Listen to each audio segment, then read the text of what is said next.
আসসালামু আলাইকুম বন্ধুরা, কেমন আছেন সবাই? চলুন আমরা কথা না বাড়িয়ে আমরা সরাসরি চলে যাই আমাদের অটোকাড টিউটর ক্লাস পার্ট 1-এ। সো আমাদের প্রথম যে সূচিতে ছিল লাইন।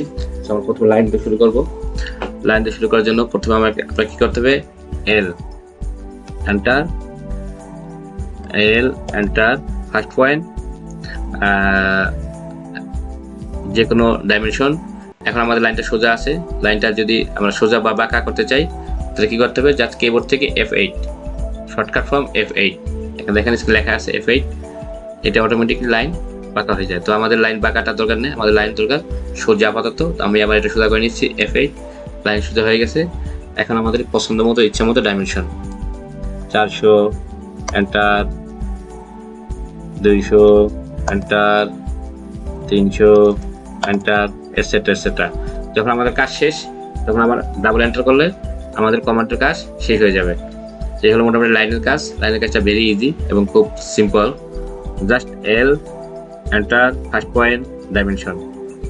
সো এবার আমরা চলে যাব circle, option number 2, circle shortcut C enter then centre point. এখানে ব্যাস অথবা ব্যাসার্ধ। তো যদি আমরা ব্যাসার্ধ নেই তাহলে আমরা জাস্ট আমাদের ব্যাস যদি হয় 400, আমরা ব্যাসার্ধ নেব 200 এন্টার। ওকে, আবার সি এন্টার সেন্টার পয়েন্ট। যদি এবার আমরা পুরোটা ব্যাস একবারে নেই, আমাদের তো 400 দরকার, তাহলে আমরা কি হবে? এন্টার করতে হবে ডি এন্টার দেন ডাইমেনশন। আমাদের কত দরকার? ব্যাস 400 এন্টার। সো সেম, শুধু একটা আপনার দিতে হবে ব্যাস এবং ব্যাসের অর্ধেক। সার্কেল, তো circle very easy. C enter, select, click centre point then dimension. Okay, so এবার পলিগনের শর্টকাট ছিল আমাদের POL এন্টার। সো এখানে 6টা, আমার যে পলিগনে কয়টা বাহু হবে? 6টা বাহু। এখানে 6টা বাহু দেওয়া আছে। যদি আপনি ইচ্ছা করেন 8টা বাহু দিতে পারেন। আমি এখানে সিলেক্ট করলাম 8 এন্টার। ওকে, সেন্টার পয়েন্ট। সো এখানে 2টা অপশন আছে, আমরা যে কোনো ভাবে করতে পারি। আমার নিচেরটাকে সিলেক্ট করা আছে, নিচেরটাই করি এন্টার। দেখেন এটা মানে বাহুর সেন্টার থেকে বাহুর মাঝামাঝি। এটা আপনি ইচ্ছা মতো এটা মাপ নিলেন। সো 300 আমাদের টোটাল হলো বাহু সেন্টার থেকে বাহু সেন্টার 600। ওকে, আমরা আবার পুনরায় এটা করি POL এন্টার। 8 এখানে দেওয়া আছে, সো আমরা আর করব না, এন্টার সেন্টার পয়েন্ট। এবার আমরা প্রথমটা করব নিচেরটা, এবার আমরা উপরটা যাব। উপরটায় সেন্টার থেকে বাহুর শেষ প্রান্ত, সেন্টার থেকে 2 বাহুর মিলনস্থলে। তো এখানে আমরা সেম নিতে পারি 400।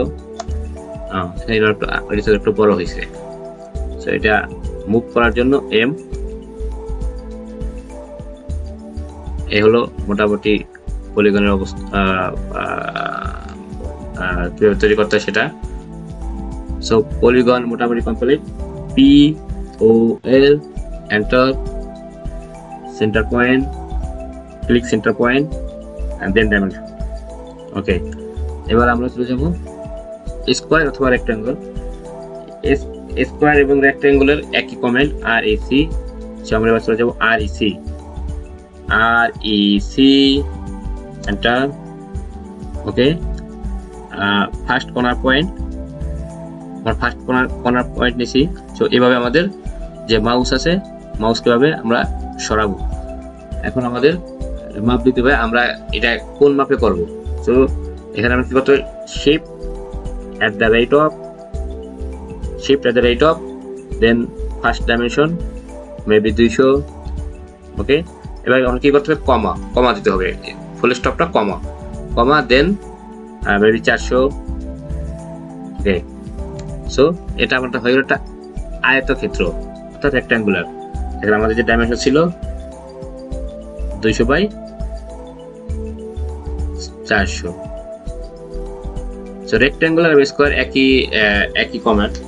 তো আমি আবার দেখাচ্ছি REC, okay, first corner, then shift at the rate of 400, 400। তার মানে এটা আমাদের হলো একটা বর্গক্ষেত্র, আমাদের এটা হলো একটা বর্গক্ষেত্র। জাস্ট আমার ডাইমেনশন চেঞ্জ করছি, আকার 200/400, এখন আমি 400/400। আমাদের বর্গক্ষেত্র হয়ে গেল। এই ছিল আজকের যে 4টা টপিকস। এই টপিকগুলির সম্পূর্ণ এখানে শেষ করলাম। যদি কারো কোনো প্রশ্ন জানার বা শেখার আগ্রহ থাকে, কমেন্ট বক্সে কমেন্ট করতে পারেন। আর যারা আমার ভিডিওটা দেখছেন তারা লাইক, সাবস্ক্রাইব, শেয়ার করতে ভুলবেন না, ইভেন কমেন্ট করতে ভুলবেন না। সবাইকে ধন্যবাদ। আসসালামু আলাইকুম।